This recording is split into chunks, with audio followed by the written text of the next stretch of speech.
Bonjour à toutes et à tous et aujourd'hui je vous retrouve pour un nouvel épisode des Dessous de la langue.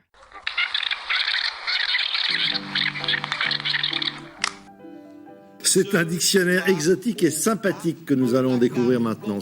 Une langue, c'est une convention, on doit jouer avec, on doit s'en servir, il faut essayer de connaître l'orthographe. J'ai fait un gros effort tout au long du journal, je n'ai utilisé aucun terme étranger. Après les titres, ils sont désormais prohibés par la loi. Gare à vous si vous allez ce soir au fast-food. Est-ce que vous vous mettez à votre table en disant je vais faire des jeux de mots ou bien est-ce que ça vous vient en rêvant, en faisant l'amour Le jeu de mots, en ce qui me concerne, ça a toujours été un moyen d'alimenter un malentendu. Aujourd'hui on se consacre à l'expression manger à tous les râteliers qui signifie profiter de toutes les situations possibles sans scrupule ou piocher sans hésiter dans tout ce qui peut être bénéfique pour soi-même, parfois au détriment des autres ou en tout cas sans y prêter beaucoup d'attention. En l'occurrence, le terme râtelier vient du mot latin rastellum et donc qui a une origine commune avec râtelier et râteau.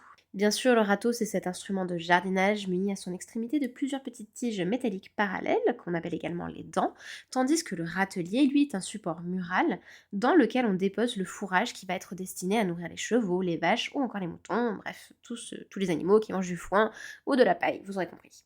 En l'occurrence, c'est également parce que le râtelier est composé d'un ensemble de barreaux en bois ou de métal parallèle et qu'il a donc une apparence similaire à un grand râteau qu'il est nommé ainsi.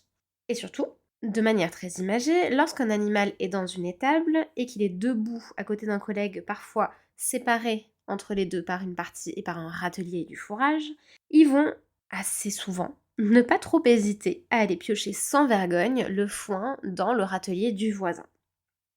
Ce qui fait que on retrouve dès 1762 dans le dictionnaire de l'Académie française la forme manger à plus d'un râtelier, c'est-à-dire cette métaphore où le râtelier est une situation porteuse d'avantage avec une personne qui, malgré le fait qu'elle ait souvent son propre râtelier et donc du coup sa propre source de nourriture, ne va pas hésiter à aller profiter sans scrupule de celui de quelqu'un d'autre, et ce, à ses dépens. Mais sachez que la métaphore existait déjà un siècle auparavant dans la forme « j'enlèverai le râtelier à ce gourmand ».